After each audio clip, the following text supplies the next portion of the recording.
Então, o Minikube seria uma maneira de você executar o Kubernetes, só que aí nele é como se você tivesse um nó só. E esse cara ele vai servir como control plane e ele vai ser um nó de serviço, de execução também. Então é mais restrito, você só consegue fazer testes usando um nó. É até legal para você começar a treinar e testar alguns comandos e tudo mais, mas não é um jeito bacana da gente trabalhar com o Kubernetes. O Kind aí já é outro negócio, tá? Porque o Kind ele usa o Docker e aí você pode ter vários nós. Na hora de montar o seu cluster, você escolhe quantos nós você quer no seu cluster. E aí, em vez de trabalhar com máquinas reais para montar o cluster, ele usa containers.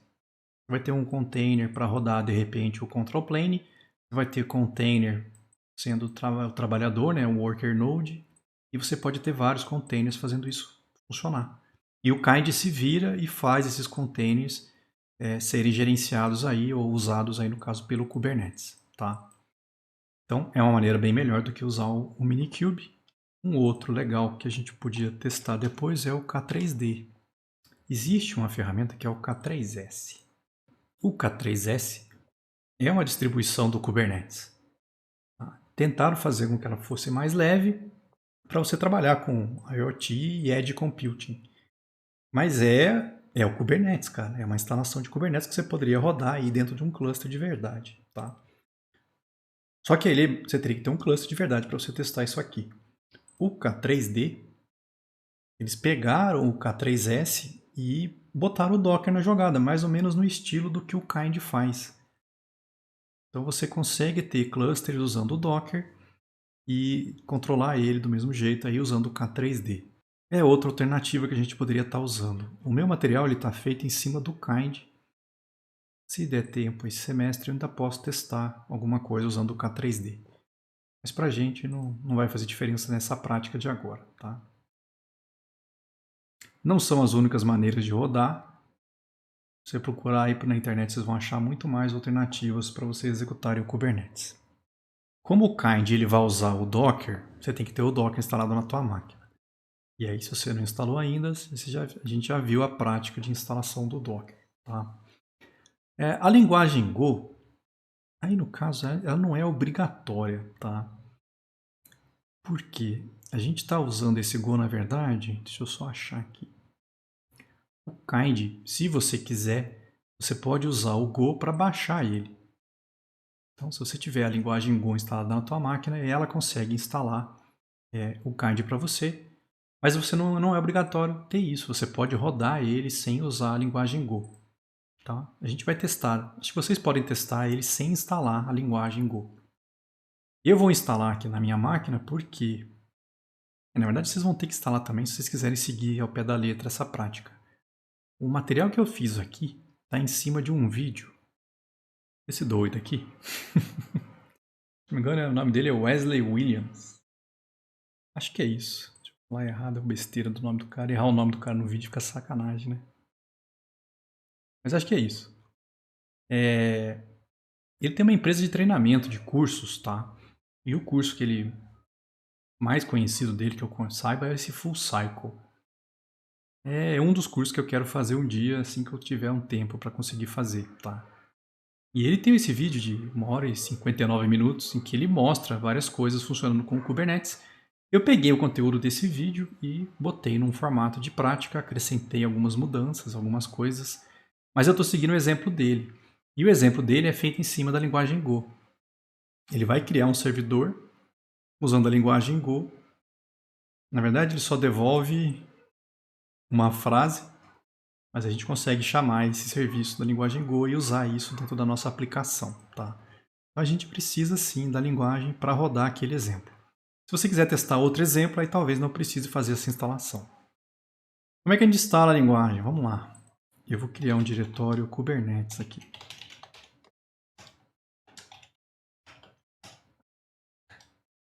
Isso. Vai ser dentro dele que eu vou resolver esse problema todo aqui.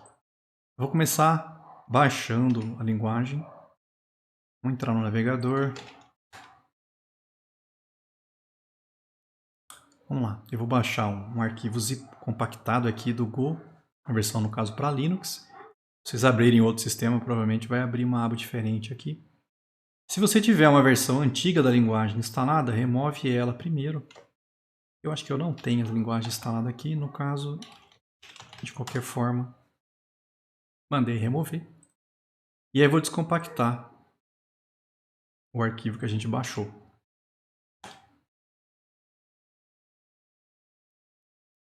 Pronto. Ele já copiou esse cara para dentro de /user/local. Então, dentro lá de user local go é onde a nossa linguagem está instalada. Tá? O que a gente tem que fazer para configurar isso aí?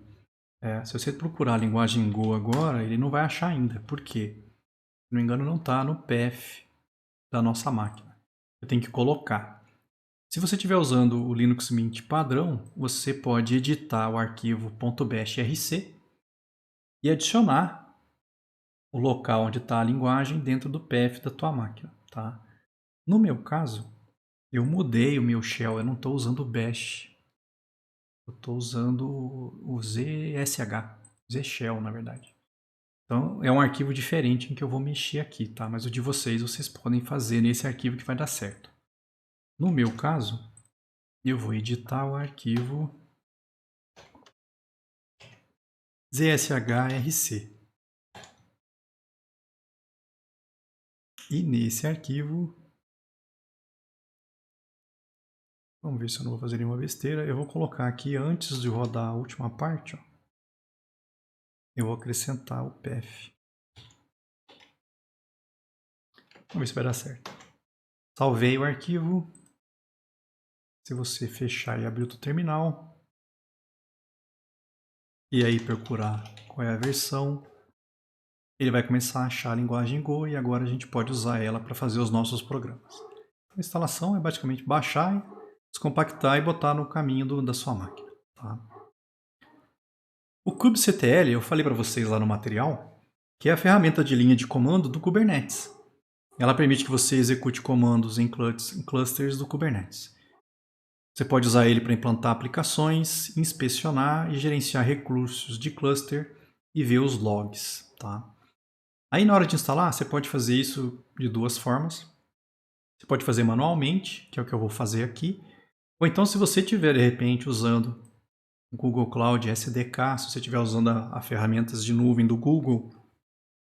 Mas eu acho que a Amazon e a Microsoft, todo mundo deve ter um SDKzinho lá que você possa baixar para instalar as ferramentas deles. Mas você tendo esse SDK do Google, você pode usar ele para instalar o kubectl. Não é o nosso caso. Eu vou fazer isso na mão. Eu vou copiar esse comando e vou baixar o kubectl. E eu baixei no diretório errado. Tinha que ter entrado naquele diretório, né, Rafael? Baixei o kubectl, 45 MB de executável. Escrita em Go, tá? Essa ferramenta ela é feita usando a linguagem Go. E aí eu vou instalar ela, vou deixar ela num lugar em que ela possa ser executada. Estou mudando o usuário e o grupo para root, permissão de execução, e estou jogando ela dentro de user local bin kubectl. Tá? Uma vez que você já jogou ela para lá, você não precisa dele aqui. Você pode até apagar ele. Ó. Removeu? Removeu nada. Sim. Aí. Eu não preciso ficar nesse diretório para rodar, tá? E eu acho que a partir de agora eu já consigo verificar. Ó, já está instalado. kubectl, versão do cliente, já está na versão 1.22.4. Então eu instalei a ferramenta que a gente usa para controlar aí o Kubernetes, certo? Eu já tenho a linguagem Go, já tenho o kubectl.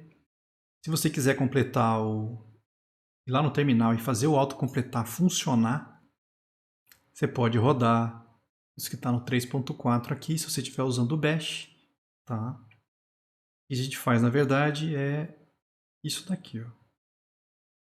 Na própria ferramenta, ele tem como fazer o autocompletar para o bash. A gente joga isso no arquivo, muda as permissões dos donos desse arquivo e depois põe ele num diretório em que o bash vai encontrar e aí vai começar a funcionar no seu terminal. No meu caso, como eu estou usando outra coisa, eu vou fazer diferente. Eu vou acrescentar esse plugin dentro desse arquivo. Acho que eu até já fiz isso. Só você colocar kubectl como sendo um dos plugins do ZSH, ele já vai habilitar o autocompletar para você. O atalho é no caso se você estiver usando o bash também. Se você estiver usando o ZSH, o plugin já coloca esse cara no atalho. Então pronto, ó, eu já tenho a linguagem Go, eu já tenho a ferramenta que eu preciso para mexer com o Kubernetes. O que eu não tenho ainda é o cluster. Eu não tenho um cluster Kubernetes. É aí que entra o Kind. Tá? É uma ferramenta para a gente executar clusters Kubernetes locais, usando containers do Docker como sendo os nós. Foi projetado principalmente para testar o próprio Kubernetes, mas pode ser usado para desenvolvimento local ou para Continuous Integration também, se você quiser. No nosso caso, como a gente instalou o Go, a gente podia rodar esse comando que ele vai fazer a instalação do Kind para você. Se você não tiver instalado, você pode fazer na mão também. Vou fazer aqui na mão só para vocês verem que funciona também.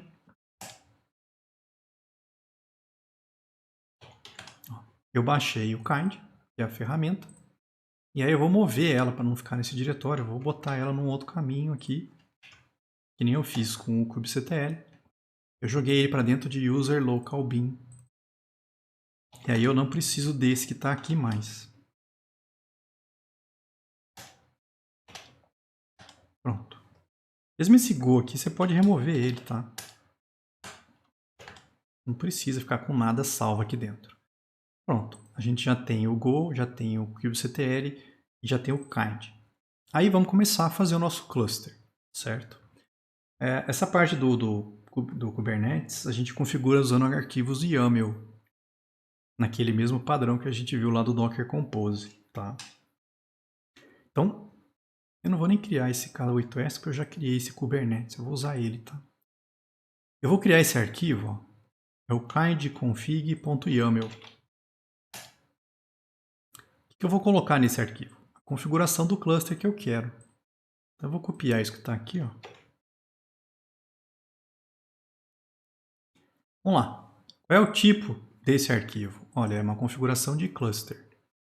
A API version que ele vai usar é essa API aqui. E aí os nós que eu quero nesse cluster. E aí eu defino quantos nós eu quero. Nesse exemplo aqui está com 6 nós.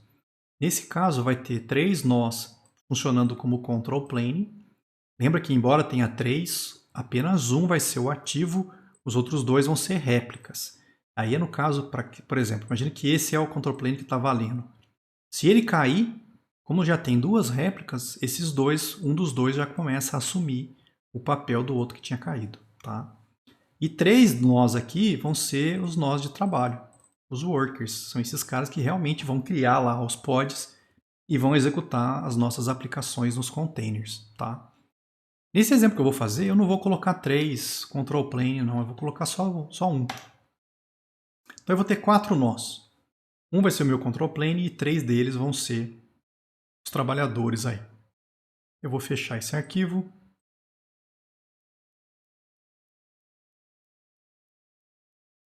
Bom, o Kind, aí vem o problema, né? Ele usa o Docker para funcionar. Mas o Docker, instalado por padrão, ele tem que ser usuário root para dar certo. Por isso que a gente, quando roda os comandos do Docker, eu nunca venho aqui e só rodo o Docker. Tá? Não dá certo, eu tenho que fazer sudo docker alguma coisa. Aí ele funciona. O Kind precisa acessar o Docker. Então, se o Kind tem que acessar o Docker e o Docker precisa do sudo, eu vou ter que usar o sudo para rodar o Docker. O Kind também, tá? Tem uma maneira da gente rodar o Docker que ele chama de modo rootless. Tá? Aí você não precisaria do sudo para executar ele. E aí, se você não precisa do sudo para rodar o Docker, você não precisaria do sudo para rodar o Kind. Tá? Só que, pelo que eu vi até hoje de rootless mode para o Docker e para o Kubernetes, não é algo que é fácil de fazer, não. Se as imagens que você vai trabalhar não forem preparadas para trabalhar nesse modo rootless, não vai dar certo. Então, embora eu tenha colocado um monte de comentário aqui, a gente vai acabar usando sem isso aqui por enquanto, tá? Então, na hora de criar o cluster, ó, eu vou usar o sudo, tá? Vamos lá. Com esse arquivo criado, então, ó, uma vez que esse arquivo YAML está criado, eu posso falar para o kind, olha, cria para mim um cluster. A configuração está nesse arquivo do kind aqui que eu passei para vocês. O nome do cluster eu vou chamar de TEDS, tá? Esse é o nome que eu estou dando para o meu cluster. E aí eu vou dar Enter. Ele vai fazer o quê? Como ele precisa criar containers para rodar os nós, ele vai baixar a imagem. Ele precisa para criar esses nós, tá? Ele está baixando essa imagem, ó, kindest nó versão 1.21.1. Vamos esperar ele baixar. E aí está preparando os nossos nós, ó. São 4 nós. Startando o control plane. Aí. Pronto. Criamos um cluster Kubernetes com 4 nós. Um control plane e 3 nós de trabalho, tá? Ele até te mostra o que você tem que fazer agora, ó. Você tem que lembrar que a ferramenta kubectl ela serve para gerenciar qualquer cluster. Então, na hora, você pode ter que mudar de cluster, às vezes, na tua máquina. Então, aqui eu vou falar para ele, olha, o contexto, ou seja, qual é o cluster que você vai usar? É o meu kind TEDS. Lembra que quando eu ponho TEDS aqui, o nome dele não vira TEDS, na verdade, vai ficar kind TEDS. Esse é o nome do meu cluster. Se você olhar lá no Docker, o que está rodando no Docker? Olha, ele disparou 4 containers aqui, ó. Os 4 containers usando a imagem do kind são os 4 nós do meu cluster. Um desses caras é o control plane e os outros 3 vão ser os meus workers nodes. Então, esse segundo aqui é o control plane e os outros 3 são nós de trabalho. Ele chamou de TEDS Worker 2 e TEDS Worker 3. Bom, o cluster existe, mas a minha ferramenta kubectl não está configurada para acessar ele. O que eu vou fazer? Se você quiser destruir o cluster, sudo kind delete cluster e o nome do cluster. Ele vai lá e apaga o cluster inteiro para você. Tá? Aqui eu vou configurar o kubectl. Ó. Eu vou falar para ele que o nome do cluster que ele vai estar gerenciando é o kind TEDS. Pronto. Agora, tudo que eu rodar usando o kubectl, ele vai executar em cima desse cluster que o kind criou para a gente. Por exemplo, eu posso perguntar para ele quais são os nós que eu tenho nesse cluster. Ó, sudo kubectl get nodes. 4 nós. Esse é o control plane e esses 3 são os nós de trabalho. Estão todos prontos para ser executados. Esse cara é o control plane, ou seja, ele é o master. Os outros é só para executar o serviço. Então, já comecei a usar a ferramenta para pegar informações a respeito do cluster do Kubernetes. Quais os pods do nosso cluster? Se vocês lembram quando eu falei de Kubernetes, o pod é onde roda os nossos containers da aplicação. Então, eu criei um nó para representar esse cara e criei 3 nós de trabalho. O pod é a menor unidade aqui do Kubernetes, é onde a gente põe os nossos containers para executar. Um mesmo nó pode rodar vários pods. Tá? Não tem um limite aqui, depende só dos recursos que o nó tem disponível. Deve ter uma imagem só com o pod aqui. Aqui. Então, dentro do pod, você pode ter vários containers sendo executados. Vamos ver quantos pods eu tenho aqui nesse meu cluster. Pode lá sudo kubectl get pods. Pronto. Não existem pods nesse namespace. Ou seja, não tem pod nenhum criado dentro do meu cluster ainda. Vamos lá. Vamos criar uma aplicação que vai rodar no nosso container. Então eu falei para vocês que no vídeo que eu segui aqui, o cara faz isso usando a linguagem Go. Eu vou fazer o mesmo esquema. Eu vou criar esse arquivo server.go. E aí eu vou colocar esse programa lá dentro. Não aqui, né, Rafael? Aqui. Salvo o arquivo. que esse cara vai fazer, pessoal? O programa dele, olha, ele vai disparar um servidor que fica ouvindo na porta 8080. Tá? Então, quando chegar um pedido na porta 8080, ele vai responder com esse H1 do HTML aqui, ó. Eu não mudei nem o título, nem o texto aqui, ó. Igualzinho que o cara usou lá no vídeo, tá? Criei esse arquivo. Deu um monte de erro porque eu joguei um monte de lixo ali dentro. Mas ó, o server.go tá ali, ó. Tá com a minha aplicação. A linguagem Go, na versão mais nova, para ela funcionar, tem que ter um esquema de módulo criado. Eu vou pedir para criar esse módulo aqui dentro também. O que ele fez? Ele gerou um go.mod aqui, ó. Só para mudar aqui que o módulo é esse módulo, é a versão do Go que fez ele, é isso aqui. Tem que ter essa informação, senão depois na hora de executar vai dar erro, tá? Se quiser testar, você pode rodar a aplicação, ó. Go run server.go. Ele startou o servidor. E aí, se você quiser, no caso eu vou abrir uma outra aba e vou pedir para acessar localhost 8080. Tá lá, ó. Ele recebeu, fala galera, full cycle. Eu podia também ter aberto aqui localhost 8080. Tá lá. Então, o servidor ele faz isso, tá? Ele recebe a requisição e devolve isso aqui para você. Ctrl C, a gente para a execução dele. O que eu vou fazer? Eu vou botar esse programa que a gente criou dentro de uma imagem para a gente poder disparar um container rodando ele. Então eu vou gerar um Dockerfile para essa aplicação. Nesse Dockerfile, vamos lá. Ó. Eu vou colar esse conteúdo. Esse Golang é o nome da imagem. Deve ter a versão mais nova dela lá no Docker Hub. Ó, Golang 1.17.3. Vamos mudar esse cara. Vamos pegar o mais novo aqui. Ó. O que ele vai fazer então? A partir de uma imagem que já vem com a linguagem Go, ele vai entrar dentro desse diretório. Como eu estou usando um workdir, ele vai criar o diretório. Tá? Não existe um diretório TEDS por padrão. Mas ele vai entrar nesse diretório, ele vai criar e vai entrar lá. Vai copiar todos os arquivos que ele encontrar no diretório atual para dentro do diretório TEDS. E aí ele executa a minha aplicação. Na verdade, ele builda a minha aplicação. Ele está avisando o Go que o sistema operacional é Linux. E aí vai gerar uma build que roda o server.go no Linux. Por último, ele dispara o servidor. Ele põe o servidor para executar.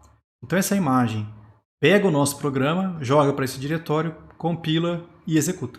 Então quando eu criar um container, eu vou ter ele rodando e a gente pode acessar, que nem a gente fez aqui. Tá?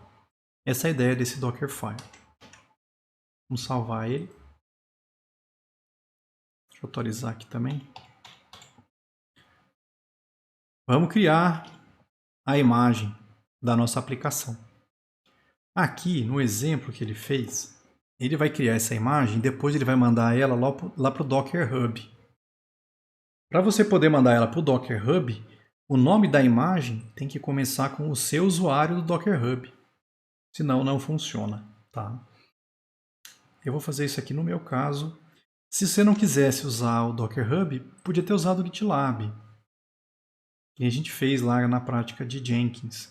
Só que aí tem que lembrar que o nome padrão da imagem tem que seguir o padrão do GitLab. Vai ter que ter o token, porque eu estou usando autenticação de 2 fatores. Então é um pouco mais trabalhoso para mostrar para vocês. Para facilitar a minha vida, eu vou mandar direto para o Docker Hub mesmo. Eu vou copiar esse comando. E eu só vou mudar aqui ó, o meu usuário. Meu usuário lá no Docker Hub é Yodog. Pronto. Então ele vai pegar a partir do Dockerfile que está no diretório atual e vai gerar a imagem. Ele vai baixar a imagem do Golang, fez o workdir, copiou os arquivos, compilou e aí manda executar aquele comando. Pronto. Ele gerou uma imagem, ó, Yodog aplicação Kubernetes na versão latest. O que ele copiou para dentro da imagem? Na verdade ele pegou tudo aqui, ó. Levou inclusive o Dockerfile e o kindconfig. Não precisava. Ele precisava só do gomod e do server.go, tá? O resto foi de lambuja aí só para facilitar a nossa vida. Vamos testar se essa cara está funcionando. Eu vou criar um container usando essa imagem aqui. Aqui vamos mudar aqui o nome do usuário. Cria um container. Em segundo plano, vai remover quando eu fechar o container. Ele vai mapear a minha porta 80 do notebook na porta 80 do container. 8080, né? Usando a nossa imagem. Pronto. Criei o container. Se eu rodar lá, está acessando a aplicação que está rodando dentro do container. Por enquanto não tem Kubernetes na jogada nessa aplicação aqui, tá? A gente só preparou a imagem por enquanto. Eu vou matar essa imagem para não ficar rodando. Aí essa é cara, ó. Dá para não matar o cluster. Pronto. Só tem o portainer e os 4 nós do cluster funcionando. E aí eu vou fazer o seguinte, eu vou mandar essa imagem lá para o Docker Hub. Porque quando eu for criar os meus pods dentro lá do cluster, ele vai buscar essa imagem lá no Docker Hub também. Então eu preciso fazer o login no Docker Hub. Para isso, sudo docker login. O meu nome de usuário é Yodog, a minha senha eu não faço a menor ideia. Pronto. Eu loguei no Docker Hub. E agora, uma vez que você está logado no Docker Hub, você pode mandar a imagem para lá. Para mandar a imagem, ó, sudo docker push e o nome da imagem. Eu vou mandar a imagem Yodog barra aplicação Kubernetes.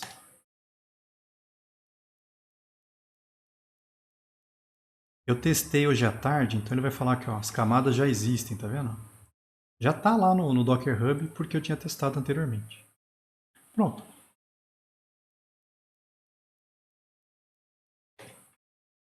Se a gente for lá no Docker Hub agora e vocês procurarem Yodog aplicação Kubernetes, vocês vão achar essa imagem lá. Ó.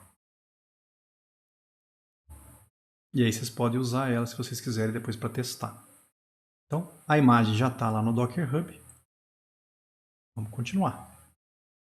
Agora sim, a gente vai colocar ela dentro do Kubernetes. Por enquanto, só está lá rodando, mas sem a nossa aplicação. Então, o primeiro exemplo aqui que a gente vai fazer é usando um pod. Então, eu vou criar um pod direto, tá? Via uma configuração específica para isso. Ó. Eu vou criar um arquivo pod.yaml. Nesse arquivo pod.yaml, eu vou colocar essa configuração aqui. Então, a versão da API versão 1, o tipo é um pod, eu vou estar criando um pod.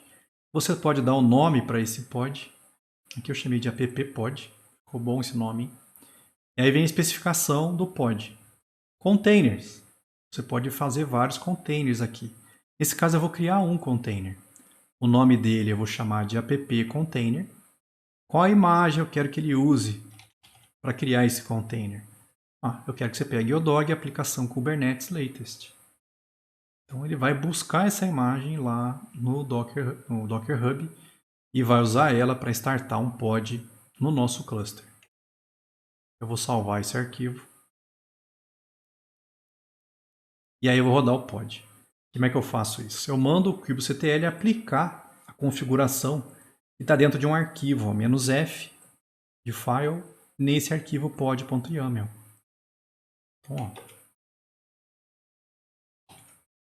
Então, o kubectl aplica para mim o conteúdo desse arquivo aí. Pronto. Ó. O pod app-pod foi criado. Como é que a gente vê isso? Vamos lá, do mesmo jeito que eu pego os nós, lembra que eu peguei sudo, kubectl, getNodes? Esses são os 4 nós. Eu posso pedir para ele me dar as informações dos pods. Ó. Pronto, ele me trouxe os pods que eu tenho rodando. Tem um pod, chamado app-pod, ele ainda está sendo criado. Porque essa imagem ela vai ter que ser baixada e tudo mais dentro do container, para poder criar esse cara depois. Agora está rodando. Então, ó, o Kubernetes pegou a imagem no Docker Hub e disparou um pod para mim. Tá? Se a gente olhar os nós agora, aqui não vai dar para ver isso ainda. Mas eu tenho um pod rodando, certo? Como é que eu faço para acessar esse pod do mundo externo? Como é que alguém de fora do meu cluster conseguiria acessar ele? Tá? Aqui eu vou fazer de uma forma que é abrindo uma porta, fazendo um port forward aqui. Ó. Eu vou falar o seguinte, olha, nesse pod, app pod, se chegar uma requisição na 8080, manda lá para dentro do container do pod na porta 8080. Vamos lá. Pronto. Tudo que chegar lá na minha máquina, na porta 8080, ele vai mandar para dentro do pod na porta 8080. Ou seja, se eu vier aqui, localhost 8080, ó, tá lá a mensagem sendo devolvida por uma aplicação que está rodando dentro de um nó do meu cluster. Se você olhar aqui, ó, não existe um nó da minha aplicação. Ó. Só está o portainer e os 4 nós do cluster. Ou seja, aqui ele pode estar rodando em um desses 3 workers aqui. Eu não sei dizer em qual ainda. Tá? Para parar a execução desse port forward, você pode dar um Ctrl C aqui, que ele para de funcionar, e aí a sua aplicação não está mais sendo acessada lá dentro. Se eu quisesse remover esse pod, vamos remover ele, ó. kubectl, delete, pod e o nome do pod. O nome do pod é app-pod.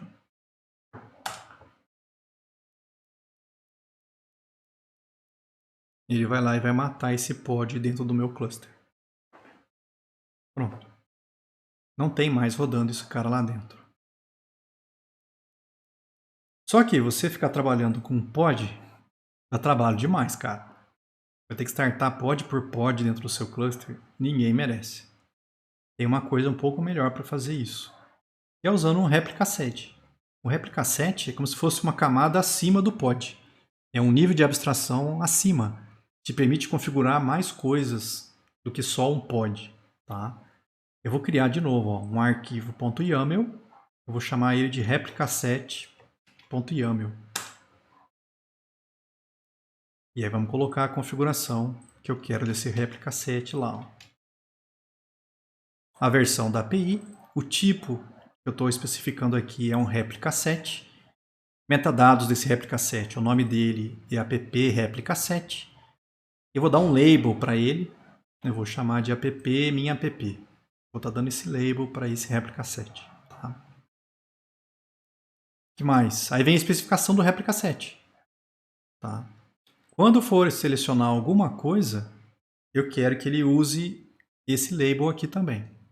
Então é um seletor que depois se alguém quiser selecionar esse réplica set, ele pode usar esses labels que a gente define. Tá? Aqui que está a parte bacana. Eu falo para ele o seguinte, olha, eu quero 3 réplicas.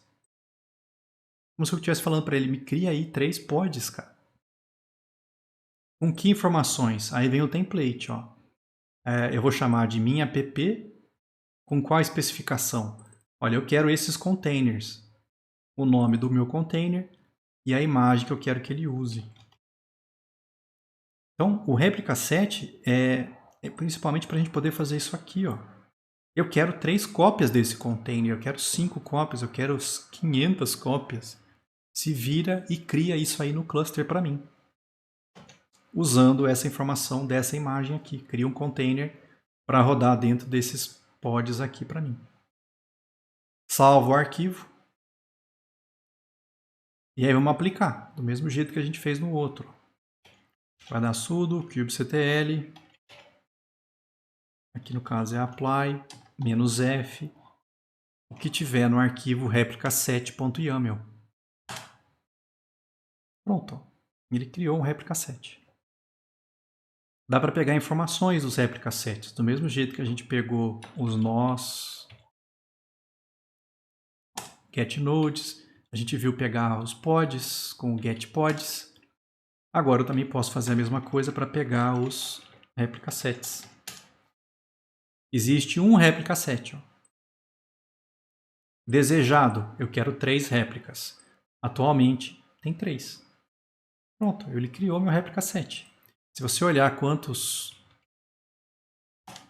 pods existem, ó, os 3 que eu pedi. Ele não criou um pod, ele criou os 3 que eu pedi. Olha, eu pedi 3 réplicas, ele fez 3 pods para mim. Aí a questão da nomenclatura, ele põe o nome do réplica set, que é o app réplica set, e aí ele inventa como se fosse um identificador aleatório. Esse é o primeiro pod, esse é o segundo, esse é o terceiro pod. Então olha a facilidade que é você disparar vários containers da mesma coisa. Você cria lá um réplica set e fala para ele, cria aí 30. Ele vai startar os 30, cara. Se você quiser, tá? Volta aqui. Se você quiser deletar, você pode deletar o réplica set, ó. Sudo kubectl delete réplica set app réplica set. Ele vai arrancar o réplica set inteiro, tá? Não execute porque a gente não está na hora de acabar isso não. Dá para passar um outro parâmetro aqui, esse "-o wide", ele mostra mais informações dos pods. Ó, sudo kubectl get pods "-o wide". Agora ele está me trazendo os pods, eles estão executando, há quanto tempo, qual é o IP em que eles estão executando e em que nó eles estão rodando. E olha que louco aqui, ó. Ele já distribuiu o serviço, cara. Ele não criou os 3 pods no mesmo worker. Ele disparou. Tem um no primeiro, tem um no segundo e tem um no terceiro. Então, a minha carga já foi distribuída entre esses 3 nós aí, tá? Não está um só rodando tudo. Já está espalhado dentro do seu cluster. O próprio Kubernetes fez isso, certo? O que mais? Vamos lá. Então, o nome é o nome do réplica set e aí o nome randômico do seu pod. Vamos escolher um dos pods e vamos remover ele, só para vocês verem o que acontece. Ó. Eu vou dar lá um sudo kubectl delete pod e vamos escolher um. Eu vou pegar o 2 aqui. Ó. Deleta esse pod. Oh, meu Deus. Aqui. 2000 anos depois. Deletou. Vamos ver quantos pods tem. Tá lá os 3. O que o Kubernetes percebeu? Olha, o réplica set, quando eu configurei, eu falei que queria 3 réplicas. Quando ele percebeu que caiu para 2, o que ele faz? Starta outro, cara. Ó, tá rodando aí a 14 segundos. Esse cara virou o meu TEDS Worker. Não. Mudou, criou outro pod, ó, dentro do TEDS Worker 2. Mudou o código. Se vocês olharem, ó, o 89WPV era esse aqui, os XZ era esse aqui. Esse é o que eu deletei, ó. O que ele fez? Ele disparou outro, ó. Esse cara é novo. Então, o réplica set não é só para você falar quantas cópias você quer. O Kubernetes ele fica analisando. Lembra que eu falei para vocês lá no material? Tem um banco de dados que guarda o estado que você quer e aí ele vê como é que está e faz atuações dentro do cluster para fazer com que ele chegue naquele estado desejado. O estado desejado era 3 pods. Aí, caiu um, ele vai lá e starta. Então você pode imaginar, de repente, um container seu dá um erro e cai. O que o Kubernetes faz? Opa, vamos startar outro. É automático, cara. Ele já põe ele para você para rodar e a sua aplicação não para, certo? Essa é outra vantagem de estar usando o réplica set. Se você remover o réplica set, você tira os pods, já falei, a gente já pagou. Bom, eu já mostrei para vocês que se você tirando um pod, ele starta outro. O que eu vou fazer agora? Eu vou mexer na imagem que foi usada dentro do réplica set. Eu vou lá naquela aplicação nossa e vou mudar alguma coisa dentro dela. Ó. Eu vou editar lá o server.go. E aqui, por exemplo, vou botar fala galera de TEDs. Imaginação. Mudei o programa de alguma forma, tá? Beleza. Vou criar uma imagem nova agora, para pegar essa versão do programa modificada. Vamos lá. O que eu mudei aqui? Vamos lá. Eu só vou botar a versão diferente. Ó. Lembra que a versão que eu criei anteriormente, ele chamou de... Cadê? Imagens... Se achar aqui. Aqui, ó. Yodog. Deixa eu dar um zoom, senão ninguém vai ver nada. Ó, Yodog, aplicação Kubernetes, latest. Ou seja, como se fosse a última versão, tá? Eu vou mudar esse nome. Eu vou chamar aqui de V2, ó. Essa é a versão 2 da imagem, pegando o Dockerfile que está no diretório atual. Pronto, eu gerei uma nova imagem. Agora é essa imagem .v2. Se vocês buscarem aqui no Images List, vai ter uma versão diferente agora. Ó. Tá lá, ó. Yodog aplicação Kubernetes V2. É uma nova imagem, certo? O que eu vou fazer com essa nova imagem? Primeiro eu vou mandar ela lá para o Docker Hub.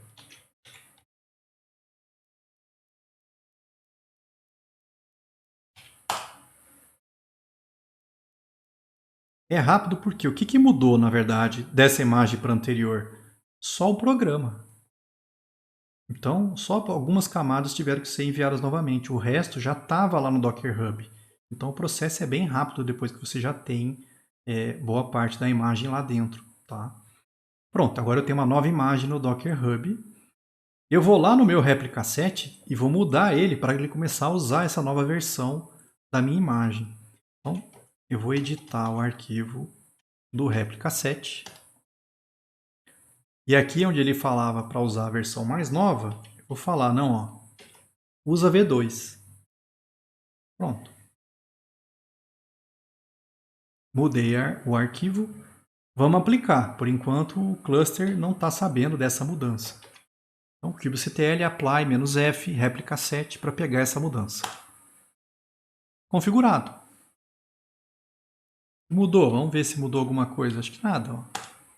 Tá os mesmos 3 pods funcionando. Ó. Isso não é um bom sinal. Vamos lá pegar, escolher um dos pods e fazer um port forward nele para a gente ver qual é a versão do sistema que está lá dentro. Ó. Vou pegar esse mais novo. Ó.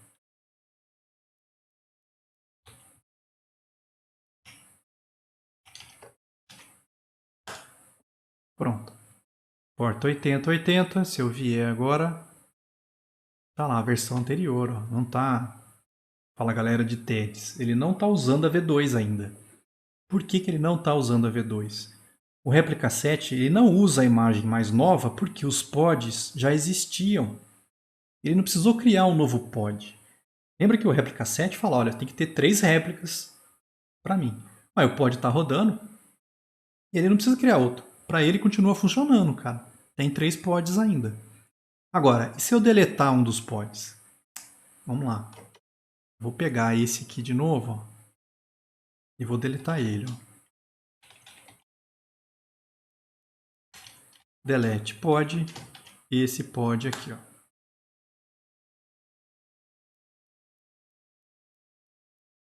Beleza.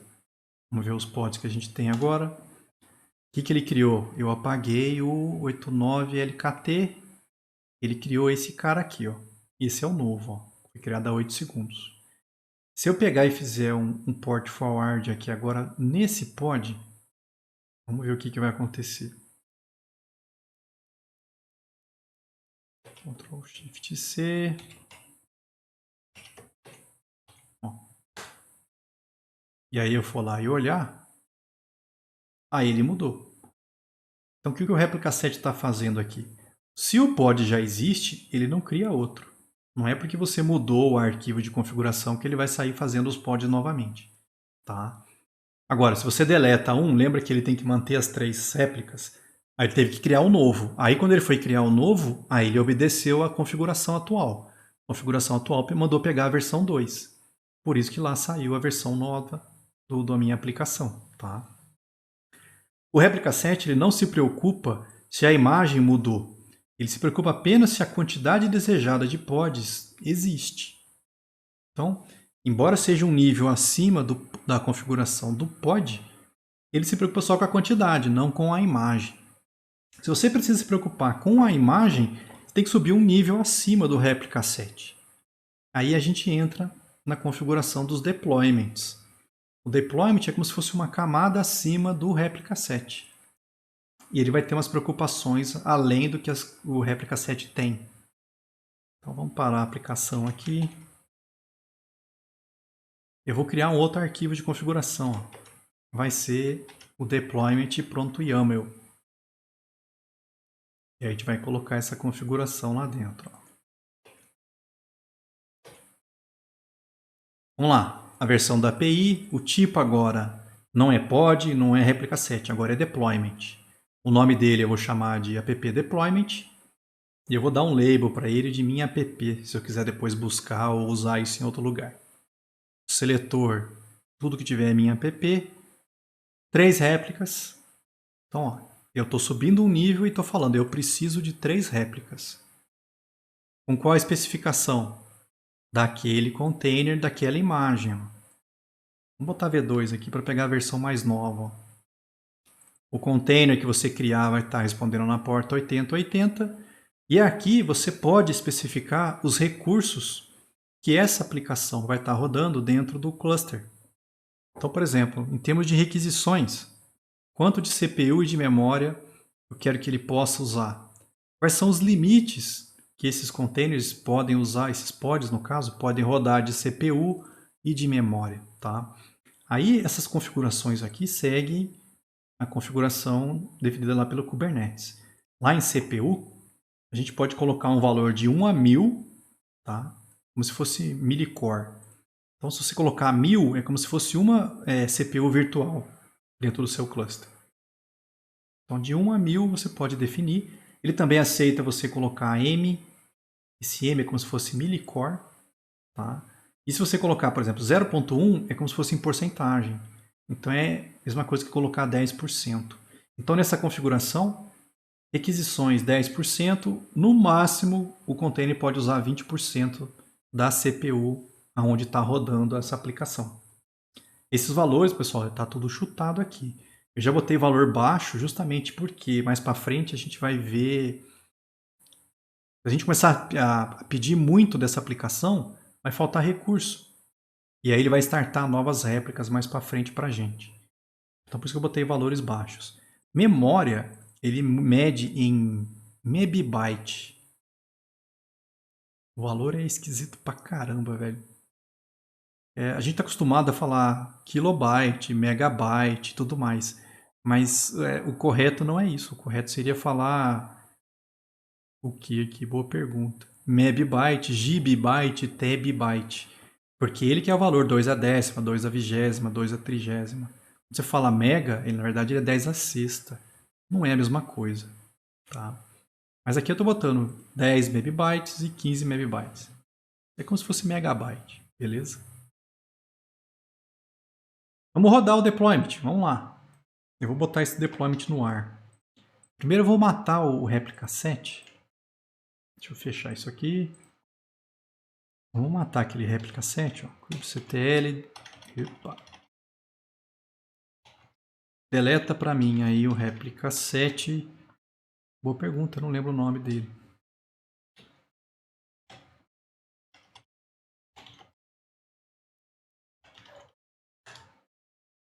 É app réplica set.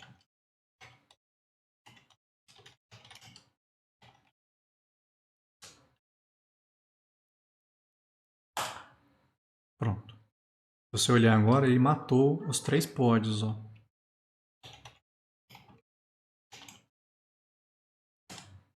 Ou tá matando, ó. Tá terminando eles. Pronto, matou os 3 pods. Não existe mais pod nenhum rodando a nossa aplicação. E aí eu vou aplicar o nosso deployment. apply-f deployment.yaml. Pronto. Ele está aplicando o nosso deployment. Agora eu consigo pegar informações de deployments. Tem um deployment. Ele chamou de app deployment. Vamos ver se tem réplica sets. Tem um réplica set. Ele ficou chamado de app deployment um número um código biruta aqui, que é aleatório gerado para esse réplica set. Não, aí eu falei que queria 3 réplicas, atualmente tem 3. Quantos pods a gente tem?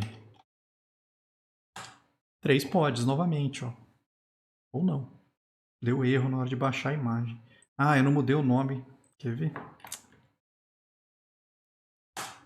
Esqueci de colocar Iodog aqui, ó. Ele não acha a imagem, né? Senão não funciona.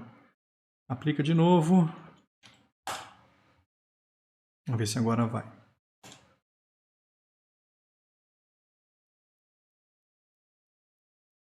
Porque as 3 que deram errado ele não apagou. Eu vou deletar esse deployment e vou gerar de novo. Ó, kubectl deleta para mim. Deployments. Qual deployment? Ele ficou chamado de app deployment. Ó, esse é o nome do deployment. É esse cara que eu vou deletar. Arranca todos os pods de novo. Ah, tá matando. Deixa ele acabar.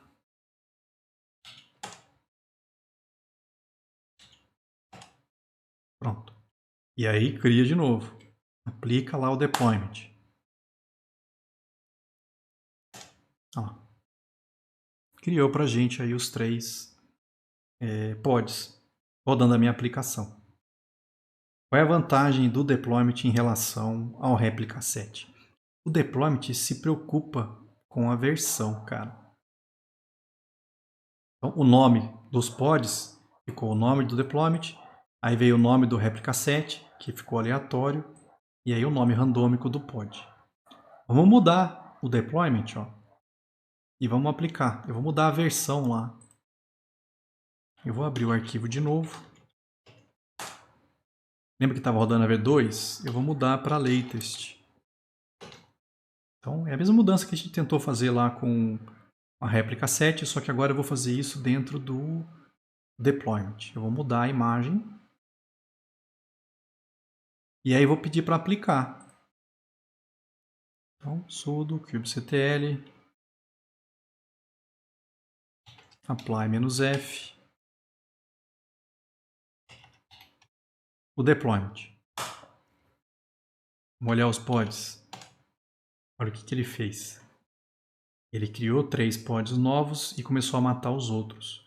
Então, ele não mata tudo de uma vez, pessoal. Ele faz um processo para manter a aplicação rodando. Ó.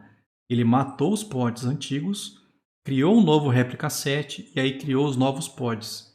E ele não faz de uma vez, ele faz 25% por vez. Então ele mata 25%, cria 25%. Acabou esses 25%, aí ele mata outros 25%, cria outros 25%. Para a tua aplicação não parar, senão você dava um comando desse, matava tudo, ninguém acessa o sistema e ele começa a colocar no ar. Tá? O bacana é que esse cara, se a gente pegar um desses pods e fizer um port forward lá,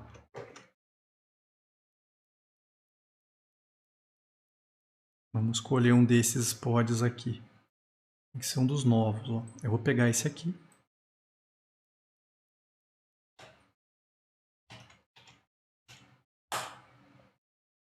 Eu peguei justo um que não existe? Fala sério. Vou pegar esse aqui.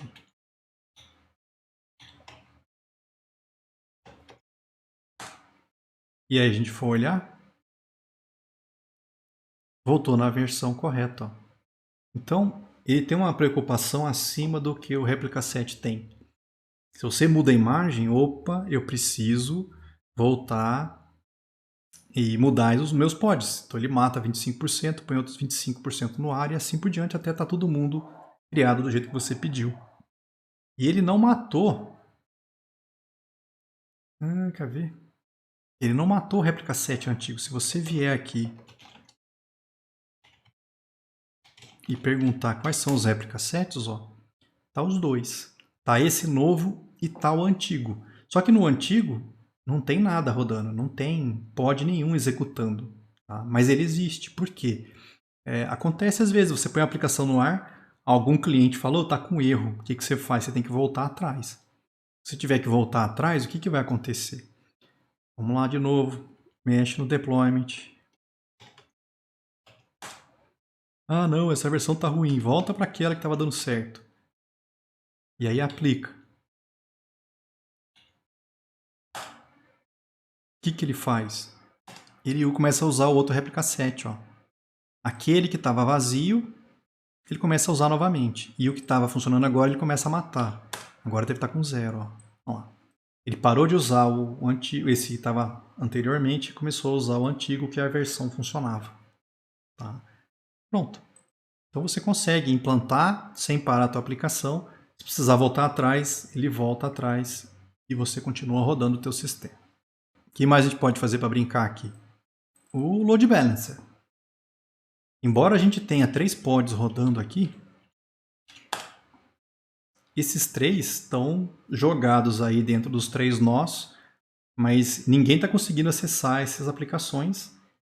Se eu fizer um port forward, vai ficar só para um nó. Não é o nosso caso. Eu quero que ele faça o seguinte, eu quero que os 3 trabalhem em conjunto. Cada vez que chegar uma requisição, distribui a carga de trabalho entre os 3 nós, entre os 3 pods aqui que eu criei. Para isso a gente precisa de um load balancer, tá? Para fazer esse processo para a gente. O Kubernetes ele não oferece uma implementação de balanceadores de carga de rede para clusters bare metal. Então, se você estiver usando as suas máquinas para criar o cluster, o Kubernetes não vem com isso. Tá? Você vai ter que configurar um ou criar um para usar no teu cluster. As implementações de load balancer que vêm com o Kubernetes são todos códigos que chamam serviços da plataforma Infrastructure as a Service, se não me engano, subjacente. Então, por exemplo, se você está usando Kubernetes no Google, o Google tem um serviço de load balancer que você pode usar na tua aplicação. Então, o código que vem no Kubernetes, na verdade, ele vem pronto para usar o serviço que o Google fornece, ou que a Amazon fornece, ou que a Microsoft fornece. Tá? Se você não estiver executando em uma plataforma dessas, os load balancers vão permanecer nesse estado pendente. Se você tentar criar um load balancer sem ter configurado nada, vocês vão ver que ele fica esperando. É como se ele estivesse tentando acessar um serviço subjacente em busca de um load balancer. Só que aí não acha, e aí fica pendente. Tá? Quem é que comunica com o serviço de nuvem? É esse cara aqui, ó, o Cloud Controller Manager. É ele que é feito para se comunicar com os serviços do cara que está fornecendo a nuvem para você. Tá? No nosso caso, o que a gente pode fazer? Existe um load balancer que é esse Metal LB. Como é que a gente resolve esse problema então? O que é o Metal LB? É uma implementação de load balancer para rodar em bare metal, ou seja, nas suas máquinas, usando protocolos padrão aí de roteamento. Então é uma implementação de um load balancer que você pode usar num cluster seu, sem precisar usar os serviços da nuvem. Tá? É esse cara que a gente vai estar usando aqui no nosso cluster. De que maneira? A gente vai ter que instalar ele. Para instalar ele, a gente vai criar um novo namespace dentro do cluster. Então, ó, kubectl aplica para mim o que está nesse arquivo aqui. É um arquivo YAML do próprio GitHub do MetalLB. É justamente para criar o namespace dele. Vou copiar aqui e vou executar. Pronto. Eu acho que eu consigo ver os namespaces. Nunca tentei.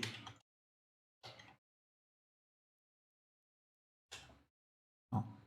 Esses são os namespaces que existem agora. Ó. Eu não cheguei a criar nenhum meu. Isso aqui foi tudo o Kaid que tinha criado. A não ser esse que a gente criou agora. Existe então um namespace dentro do cluster para o MetalLB, para o Load Balancer. Lembra que o namespace é só como se fosse um cluster virtual. Dentro do cluster real, existe como se fosse um cluster virtual separado dos demais, usando os mesmos recursos, lógico. Tá? Mas o que está no namespace não afeta os outros. Eu vou criar aqui os segredos.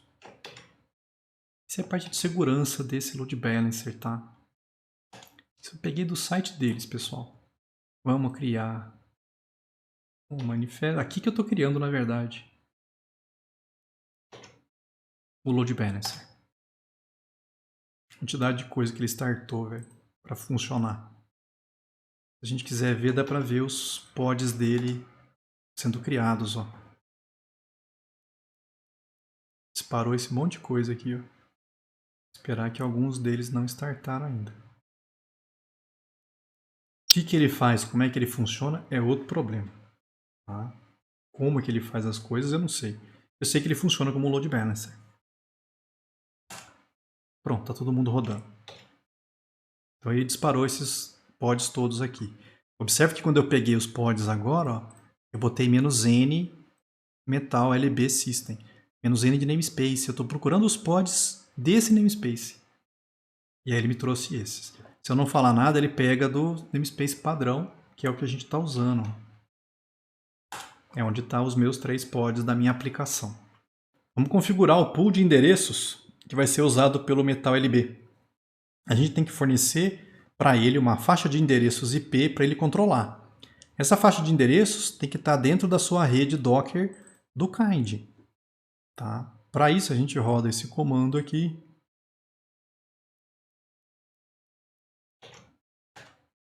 E ele vai te dar a faixa de endereços que a gente pode usar aqui. No caso, a gente está dentro de 72.20.0016. Bem, ele mostrou esse endereço, então a gente quer que o nosso intervalo de IP do balanceador de carga venha dessa subclasse. Tá? Então a gente pode configurar ele. No nosso caso não vai ser 19, eu vou usar 20, mas, por exemplo, aqui ó, de 255.200 até 255.250. Eu vou dar essa faixa de IPs para o load balancer usar. Tá? De que forma? Você adivinhou? YAML. Tudo YAML. Vamos lá configurar isso aqui. Ó. Pronto. Ó. É um config map desse namespace. Ó. Tá? O nome dele é config. Qual é a configuração? Ó, pool de endereços.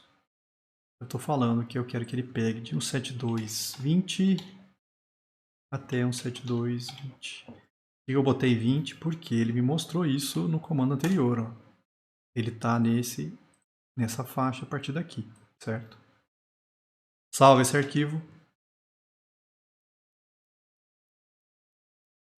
E aí aplica esse config map.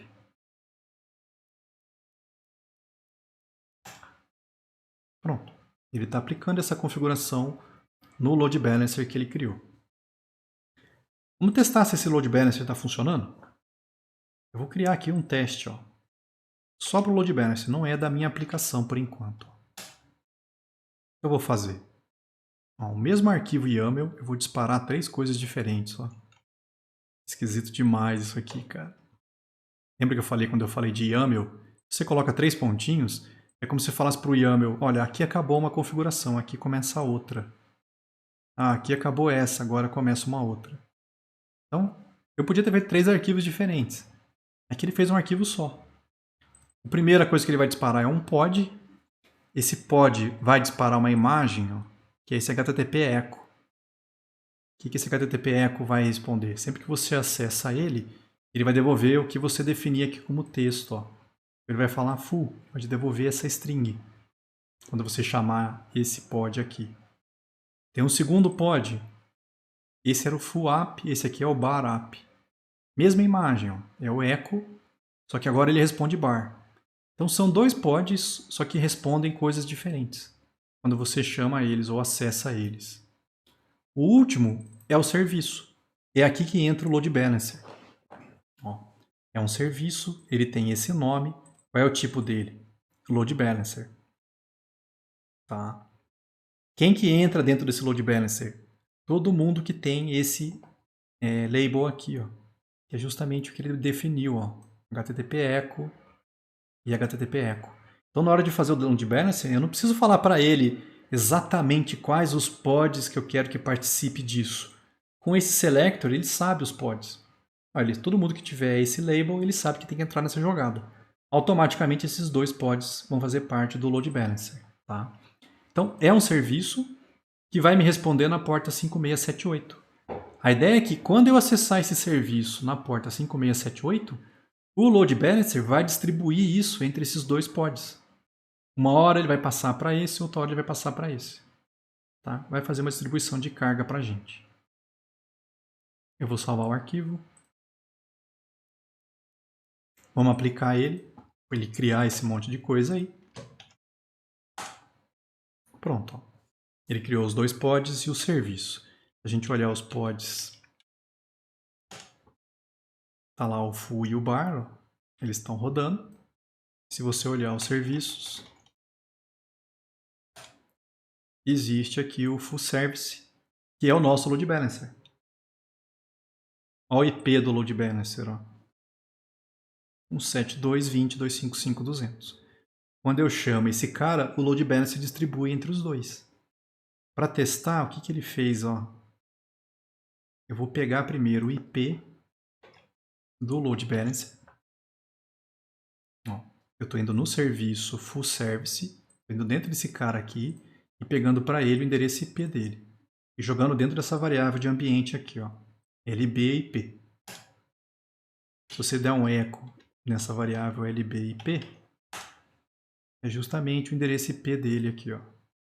Tá lá. E aí, com esse IP definido na variável, eu vou fazer um laço. Ó. O que ele vai fazer nesse laço? Não executei ainda. Ó. Ele vai disparar um curl, ele vai fazer um acesso naquele IP na porta 5678. 10 vezes. Então ele vai chamar esse serviço do load balancer 10 vezes naquela porta. O que vai acontecer?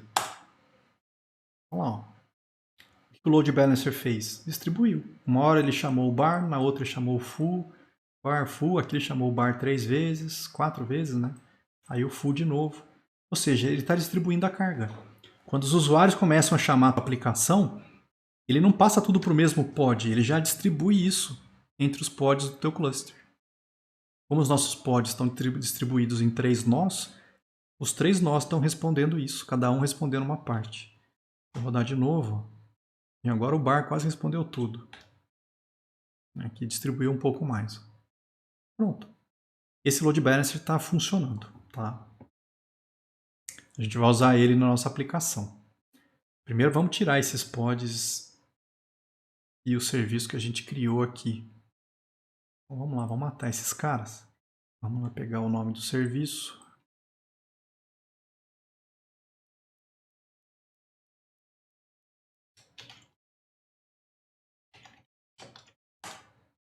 Ele matou o serviço.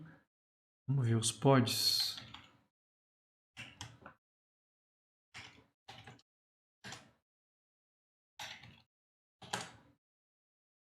O barap e o fuap.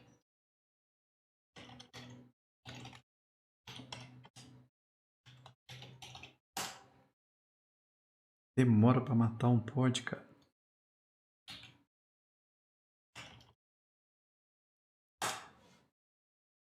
Bom, enquanto ele vai matando ali, a gente já testou. Bom, vamos criar um serviço para fazer o load balancer da nossa aplicação que está rodando nesses 3 pods aqui, ó, naquele deployment que a gente fez. Então, eu vou criar um outro arquivo, ó. Vou chamar de service.yaml. E aí vamos definir o nosso serviço. Então, é um serviço, eu vou chamar de app service. Ele é do tipo load balancer. Ele vai estar com as portas. No caso, eu botei as duas, ó, 8080 e 8443. Não precisava disso aqui, não. A nossa aplicação nem usa isso aqui. Ó. Mas eu vou deixar. Vai que eu mudo e não funciona. Eu tenho quase certeza que não precisa. Então, é um load balancer que vai selecionar tudo que está com minha app. Se vocês olharem o nosso deployment, a gente deu o label de minha app na hora de criar os nossos containers. Então é automático, cara. Ele já vai pegar os 3 pods que a gente colocou no deployment e já vai fazer parte do nosso load balancer. Vamos aplicar isso.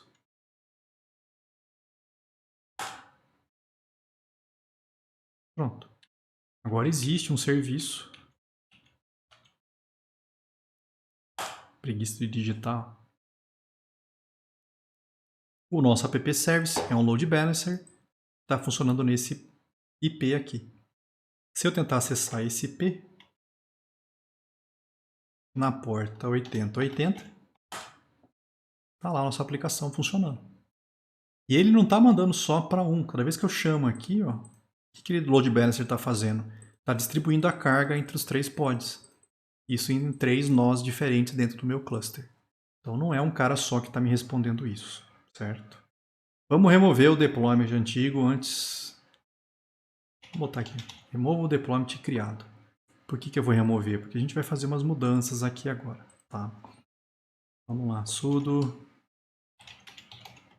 deleta para mim um deployment chamado app deployment. O que a gente vai fazer agora? Eu vou usar um HPA. Isso aqui é um Horizontal Pod Autoscaler. O nome é bonito, cara. Qual é a ideia? Você, quando começar a chegar muita gente no seu sistema e começar a fazer muita requisição, vai aumentar o consumo de CPU, vai começar a aumentar o consumo de memória. Pode chegar num ponto em que aquele pod não dá conta de atender as requisições mais. O que você pode fazer? Ao invés de disparar um pod, dispara 2, dispara 3, que nem a gente tinha feito, tinha 3 pods. E se os 3 não for suficiente? O que a gente pode fazer com o Kubernetes? Pode fazer com que ele aumente de maneira horizontal.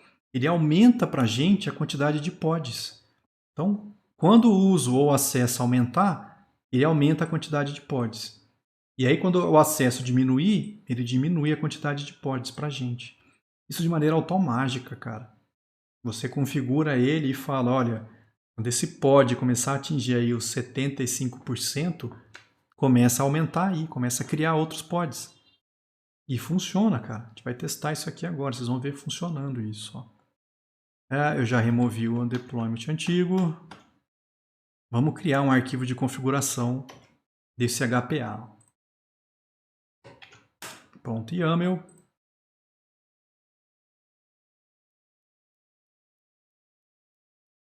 Vamos lá. Qual é o tipo dele agora? É um Horizontal Pod Autoscaler. Tá? Eu chamei ele de min app HPA. Aí eu vou definir o objetivo dele, o target dele, né? O alvo dele. Quem que ele vai estar fazendo autoscale? Olha, você vai fazer um autoscale de um deployment chamado app deployment, que é justamente o nosso app deployment. Ele vai funcionar com aquele cara. E aí eu falo para ele, olha, no mínimo eu quero uma réplica. No máximo eu quero que você tenha 20 réplicas. Então ele começa com um pod. E aí eu defino para ele o seguinte, qual é o Target CPU Utilization Percentage? Eu botei um valor baixo aqui, 25, para a gente conseguir simular. Vocês vão ver que duas coisas que eu fiz, né? Eu botei 25 aqui, podia ter colocado um valor maior. Outra coisa que eu fiz foi na hora de definir os recursos do deployment, eu botei lá 10% de CPU e 20% de CPU. Ou seja, eu botei pouquíssimo recurso para ele, justamente para ele faltar recurso. E a gente vê o HPA funcionando. Então, quando atingir 25% de um pod, o que ele faz? Ele começa a criar pod. Vai criando pod até no máximo criar 20 para atender aquela requisição. E a partir do momento que começa a diminuir, ele começa a diminuir a quantidade de pods para você. Isso é automático, pessoal. Vamos salvar. Esse é o Kubernetes que vai fazer para a gente. Vou ver se eu não pulei. Aí, ó. Vamos modificar o nosso deployment. Eu vou falar para começar com uma réplica. Ó. Uma réplica só da minha aplicação. 10% de CPU, no máximo 20%. Então, é 20% de uma CPU. Pode até diminuir mais depois se precisar. E se passar de 25% do pod, ele já começa a criar outro. Tá? Pronto. Eu já criei ele. Vamos aplicar. Não sei se essa ordem vai dar muito certo, não. Eu estou criando um HPA de um deployment que não existe. Depois a gente pode, de repente, matar e criar novamente. Se você quiser ver os HPAs, do mesmo jeito, ó, sudo kubectl get HPA. Está configurado para pegar o deployment app deployment. Só que ele não existe, né? Se você pegar aqui os deployments, não tem deployment. Depois a gente vai melhorar isso aqui. Vamos botar esse deployment no ar também. O que mais? Para o HPA funcionar, ele precisa ficar monitorando como é que está o estado dos pods. Como é que está o uso de CPU de cada pod? Como é que está o uso de memória dos pods? Para ele poder tomar uma atitude e ver se aumenta ou não, ou ver se diminui ou não. A gente precisa de um metric server, um servidor de métricas, para fornecer essas informações. Tá? Eu acredito que esses serviços de nuvem já tenham um serviço pronto para você com as métricas que você precise. No caso, como a gente está usando o Kind, a gente vai criar um servidor de métrica nosso aqui, tá? Como é que o cara fez esse arquivo é outro problema, cara. Eu sei que funciona. Eu vou criar lá um metricserver.yaml. Vou jogar esse mundo de YAML lá dentro.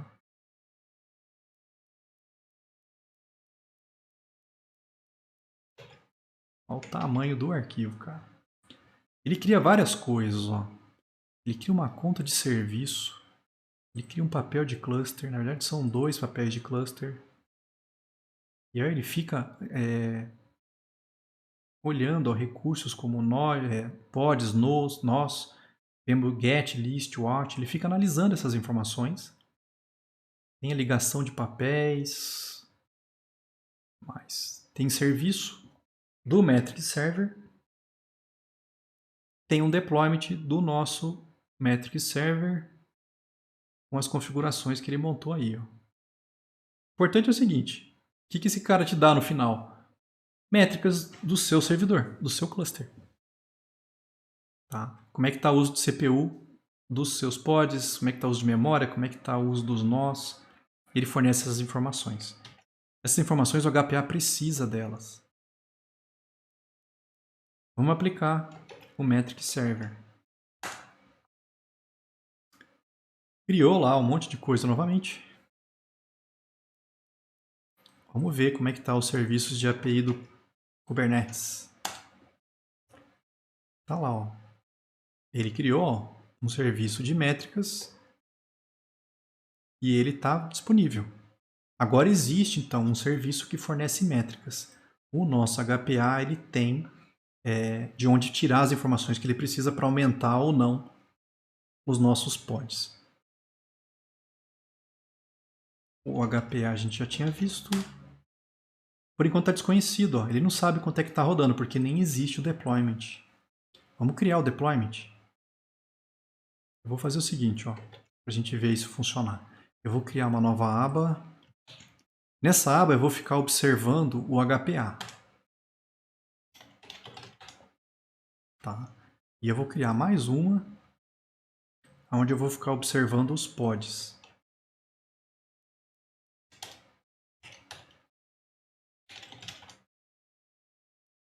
Então, ó, não tem pod nenhum porque a gente não colocou o nosso deployment. O nosso HPA, como não tem o deployment, não está funcionando. E a gente vai trabalhando aqui nessa aba. Tá? Depois a gente volta e olha lá. Vamos colocar o deployment no ar. Vamos lá. kubectl, apply, "-f", cria lá o nosso deployment. Lembra que eu mudei para criar uma réplica só. Pronto. Vamos lá, começou a rodar. Ele começou a rodar um pod dentro lá do nó 3. Aqui ele demora para atualizar essa informação. Eu vou parar isso aqui e startar de novo. Vai demorar para ele começar a mostrar algum valor aqui dentro. Tá? Tem um delay bacana entre as coisas acontecendo e ele atualizando isso aqui. Embora ele mostre o segundo passando um por um, vocês vão ver que tem um atraso bruto. Mas o importante é o seguinte, ó. No mínimo, 1 pod, no máximo 20. Quantas réplicas tem agora? Uma. É essa aqui.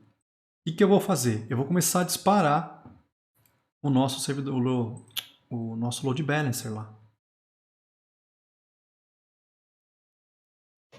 De que maneira? Vamos lá. Ó. Aqui, lembra que a gente consegue usar o Docker para rodar um container para fazer alguma coisa. Aqui é a mesma coisa, só que é o equivalente no Kubernetes. Vou pedir para o Kubernetes criar um pod para mim. Tá? Ele vai rodar mostrando as coisas na tela. Eu vou chamar ele de Load Generator. Quando ele acabar, ele vai ser destruído. Qual imagem ele vai usar? O BuseyBox. Nunca vai restartar, então é só para rodar uma vez mesmo. E o que ele faz? Ele roda um script do Bash, script do Shell. Ele dorme 0.01 segundos e aí ele dispara uma requisição HTTP nesse IP. Esse IP tem que ser o IP que a nossa aplicação estava usando. Eu acho que não é esse IP, hein? Antes de rodar, então, deixa eu fazer o seguinte. Vamos pegar o serviço e olhar de novo. ctl get services.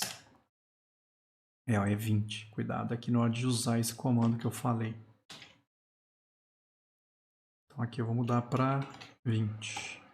172, 20, 255, 200. Não é 201, não. Na porta, 8080. Então, o que esse cara vai fazer? Ele vai criar um pod para a gente no cluster que dorme 001 e aí dispara o meu load balancer. Dorme 001, dispara. Então, ele vai ficar fazendo isso. O que deveria acontecer? Agora ele começou a atualizar. Ó. Tô falando que tem um atraso. Continua com um pod só, eu não rodei ainda, tá? Mas o HPA, ó, tá usando só 1%. Até chegar a 25, ele não precisa criar mais. E aí eu vou rodar o comando. E aí vai começar a disparar aquele nosso programa trocentas vezes, ó. Ó, fala galera, tá chamando a nossa aplicação que nem um retardado aqui. O que acontece, ó? Esse cara vai começar a aumentar. Como é que tem um atraso? Ó, o nosso load generator tá rodando.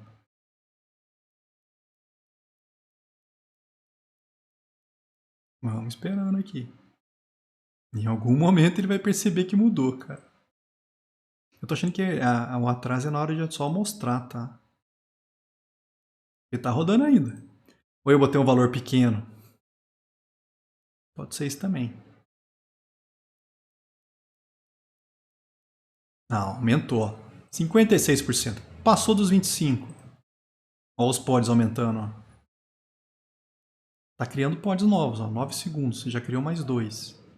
Tem um atraso para ele mostrar isso aqui. Já tem 3. Ele que não tá. Agora mudou para 3. Ó. Vamos ver se vai gerar mais que isso. O teste que eu tinha feito tinha gerado 7, cara. Eu tô achando que não vai passar disso, não. Com 3 ele tá conseguindo atender. Aí já baixou para 19. Porque agora com 3 pods rodando, os 3 estão rodando aí com 19%. É menos que o 25%, não precisa criar mais. Vamos mudar isso aqui, quer ver? Eu vou lá no deployment e vamos diminuir essa quantidade de CPU aqui dele. Ao invés de 10%, eu tinha colocado 50M. Não, 50 era no máximo. Aqui eu botei 20 e aqui eu tinha colocado 50M. 50 mili CPUs. Tá? Lembra que é de 1 a 1000? Estou botando 20, estou botando 50. É ridículo o valor. Bem pouquinho mesmo, justamente para forçar disparar mais pods. Continua com 3 ainda. Demora.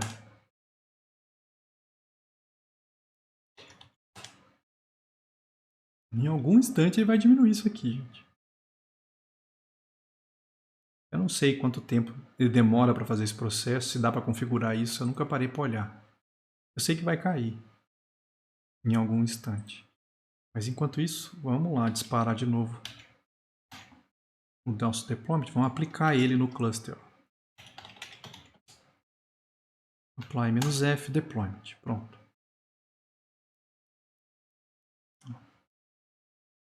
Ele matou os 3 e deixou um só. Com a nova configuração.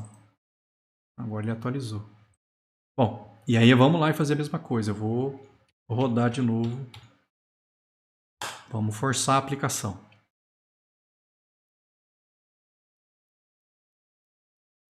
Pronto. Começou a mastigar agora. Deve aumentar esse valor.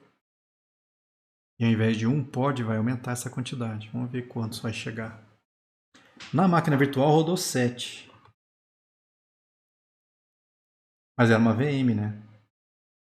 Eu não sei o que vai ser o comportamento aqui. Demora demais para perceber isso, cara. Olha lá. 235%. Vixe, Maria. Tinha que dar 25%. É pouco. O que ele faz? Starta pod aí, cara. Vamos ver quantos ele vai disparar. Já tem 4. Aumentou.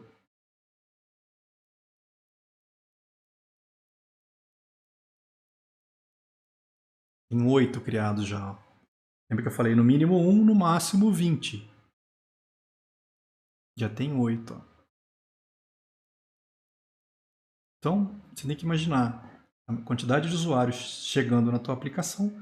Se aquele pod precisar de mais recurso, o autoscaler vai lá e aumenta a quantidade de pods. Como o load balancer está funcionando, está distribuindo entre eles, cara. Desde que eles não passem de 25%, a gente precisou de 10 para conseguir atender os 235%. Agora já diminuiu. Por que caiu para 30 de repente? Ah tá, porque agora tem 10. Mas ainda está muito então. Tem que criar mais aqui. Não pode passar de 25. Mas está funcionando. E é bacana porque é automático, né? Não tem esse atraso todo não, tá, gente? Alguma coisa deve estar interferindo. Ou o kind, ou esse metric server nosso, alguma coisa aí. O load balancer. Alguém está no meio do caminho, demorando. Se eu paro de mastigar aqui, isso aqui deveria cair. Não deveria demorar esse tanto para ele perceber que mudou, entendeu? E aí ele vai começar a matar esse monte de pod aqui. Não precisa mais de 10 réplicas. Até ele perceber isso. Hoje à tarde eu descobri também que existe um Vertical Pod Autoscaler. Existe um autoscaler que é, no caso, para aumentar o recurso do pod. Esse aqui a gente não vai testar não, mas... Por exemplo, eu posso falar para ele, olha, o mínimo de CPU é 200, mas no máximo você pode chegar a 500. O mínimo de memória é 50, mas você pode chegar a 500. Isso é automático. Então, é um pouco diferente. Ele começa a usar a CPU, até chegar em 500 pode. Depois que passar de... até 500 ele pode aumentar. Essa que é a ideia. Você aumenta verticalmente. Você está dando mais recurso para esse pod. É diferente do horizontal. O horizontal criaria mais pods. Esse aqui ele está aumentando os recursos disponíveis para o pod. Tá? Também dá para aplicar esse cara.